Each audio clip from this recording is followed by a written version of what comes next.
Hello students, welcome to my YouTube channel Study with Anu. Today's our topic is for class 11, chapter 2 microeconomics. Chapter name is consumers equilibrium. Part number 1. What is consumer? Consumer क्या होता है? सबसे पहले हम इसके बारे में बात करते हैं.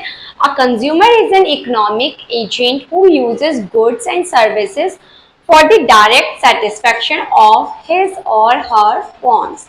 कंज्यूमर क्या होता है? एक इकोनॉमिक एजेंट होता है जो क्या यूज करता है? गुड्स एंड सर्विसेज को यूज करता है विद डायरेक्ट किसके लिए? फॉर द डायरेक्ट सेटिस्फेक्शन, अपनी इच्छाओं की सेटिस्फेक्शन के लिए. ठीक है. उसके बाद बात करते हैं कॉन्सेप्ट ऑफ यूटिलिटी. यूटिलिटी क्या होता है?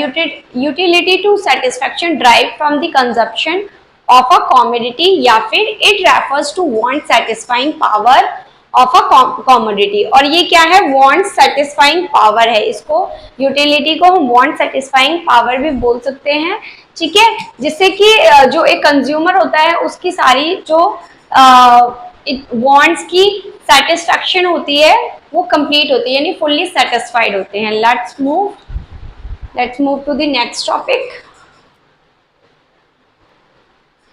Yes, utility. इसको हम मेजर किस तरीके से करते हैं? There was no standard unit for measuring utility, therefore economic derive imaginary units which are used to measure satisfaction known as utils. देखिए, वैसे तो इसकी कोई स्टैंडर्ड यूनिट नहीं होती सेटिस्फेक्शन को मेजर करने की, लेकिन there was no standard unit for measuring utility, therefore economic. लेकिन इकोनॉमिक ने क्या किया? इसको फाइंड कर लिया कि यूनिट किस तरीके से हम यूटिलिटी को किस तरीके से हम मेजर कर सकते हैं. तो इसके लिए इमेजिनरी यूनिट्स उसने फाइंड करी. Imaginary units which are used to measure satisfaction known as utils. इसको हम किस नाम से जानते हैं? जब हम सेटिस्फेक्शन को इमेजिनरी यूनिट्स में कंपेयर करते हैं तो इसको किस नाम से जाना जाता है? Utils. Utility can also be measured in terms of money और प्राइस. और यूटिलिटी को हम मनी और प्राइस में भी मेजर कर सकते हैं, which the consumer is willing to pay. Like अगर जैसे मैंने कोई ड्रेस खरीदी, ठीक है, उससे मुझे कितना सेटिस्फेक्शन हुआ, इसको मैं कैसे मेजर कर सकती हूँ? लाइक जैसे अगर मैंने कोई भी ड्रेस 3000 की खरीदी, ठीक है, तो मुझे उससे पता चल जाएगा इसमें मुझे 3000 पे करने पड़े. 3000 सेटिस्फेक्शन इस ड्रेस से मुझे मिला है. तो इस तरीके से हम कंपेयर कर सकते हैं. दो तरीके से हम यूटिलिटी को मेजर कर सकते हैं. First one is imaginary unit, या तो हम इमेजिन कर सकते हैं कि हमें कितना सेटिस्फेक्शन हुआ है. Second is by money. Like हमने अपनी वांट्स, अपनी नीड्स को सेटिस्फाई करने के लिए कितने पैसे खर्च किए. लाइक अगर मैंने एक चॉकलेट खाई है तो उसमें मैंने 10 रुपीज पे किया, तो उसमें मुझे कितने पे करने पड़े? 10 रुपीज. ठीक है. The advantages of using monetary values instead of utils is that it allows easy comparison between utility and price paid. ठीक है. मॉनेटरी वैल्यूज का एडवांटेज क्या है? इंस्टेड ऑफ यूटिल्स की जगह पर मॉनेटरी वैल्यूज को कंपैरिजन करना ज़्यादा इजी होता है. ठीक है. इससे हम प्राइस के अकॉर्डिंग पता कर सकते हैं कि कितना इसमें हमें सेटिस्फेक्शन हुआ है.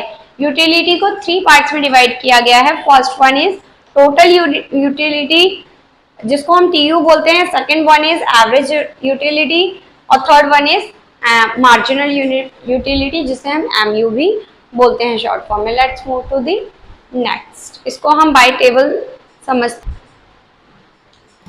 देखिए, TU यानी टोटल यूटिलिटी, इसका क्या मतलब होता है? Total sum.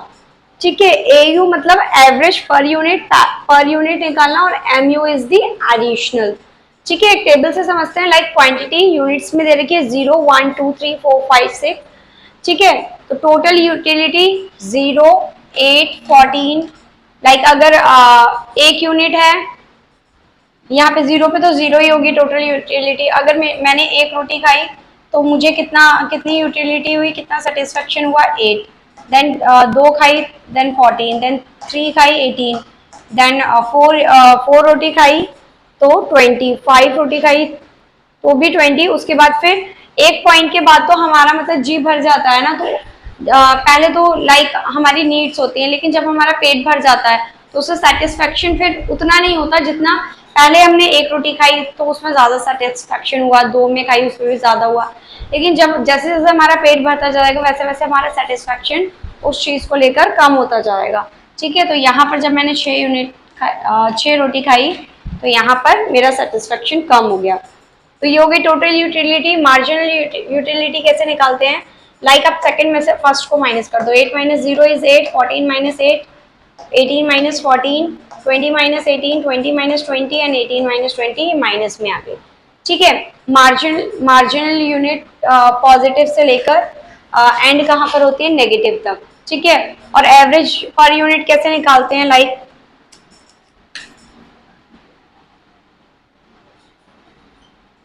इसमें आप टोटल यूटिलिटी को डिवाइड कर लेंगे क्वांटिटी से, तो ये तो 0 ही आ जाएगा। 1 8 जा 8, 2 7 जा 14, 3 6 जा 18, 4 5 जा 20, 5 4 जा 20 और 6 3 जा 18। ठीक है, तो ये इस तरीके से हमारा एवरेज पर यूनिट आ जाता है। ठीक है, इसका ये कर्व किस तरीके से जाएगा टोटल यूटिलिटी का।